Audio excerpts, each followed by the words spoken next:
حکومتی جماعت پاکستان تحریک انصاف نے ضمنی انتخابات میں جی ڈی اے سے حمایت مانگ لی۔ ملیر اور سانگھڑ کی نشستوں پر حمایت کے لیے پی ٹی آئی وفد نے فنکشنل لیگ کے رہنماؤں سے اہم ملاقاتیں کی، جن میں فنکشنل لیگ سندھ کے جنرل سیکرٹری اور جی ڈی اے کے سیکرٹری اطلاعات سردار عبدالرحیم، ایم پی اے نند کمار گوکلانی، جبکہ پی ٹی آئی کے سندھ اسمبلی میں قائد حزب اختلاف فردوس شمیم نقوی، ایم پی اے حلیم عادل شیخ، خرم شیر زمان اور دیگر شامل تھے۔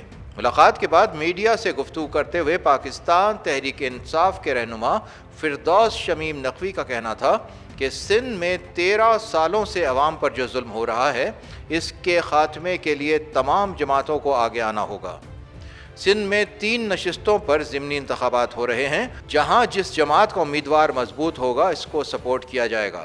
ہم پیر پگاڑا کے احسان مند ہیں، جب سے وہ وفاق میں ہمارے اتحادی بنے، ہر مشکل وقت میں انہوں نے ہماری مدد کی۔ ہمیں پوری امید ہے کہ اب بھی مثبت جواب ملے گا۔ جی ڈی اے کے سردار عبدالرحیم نے اس میٹنگ کو اہم قرار دیتے ہوئے بتایا کہ ضمنی انتخابات کے حوالے سے بات چیت ہوئی۔ عمر کوٹ میں ارباب رحیم جی ڈی اے اور اتحادیوں کے مضبوط امیدوار ہیں۔ انہوں نے کہا کہ میدان خالی نہیں چھوڑنا چاہیے۔ سانگھڑ اور پی ایس 88 پر ہونے والے ضمنی انتخابات پر بھی اتحاد کی بات ہوئی ہے۔ ایم کیو ایم سے بھی مطالبہ کروں گا کہ ضمنی انتخابات پر مضبوط موقف رکھے۔ دوسری جانب حکومت مخالف اپوزیشن اتحاد پاکستان ڈیموکریٹک موومنٹ نے گزشتہ روز ہونے والے اجلاس میں ضمنی انتخابات میں حصہ لینے کا اعلان کیا ہے۔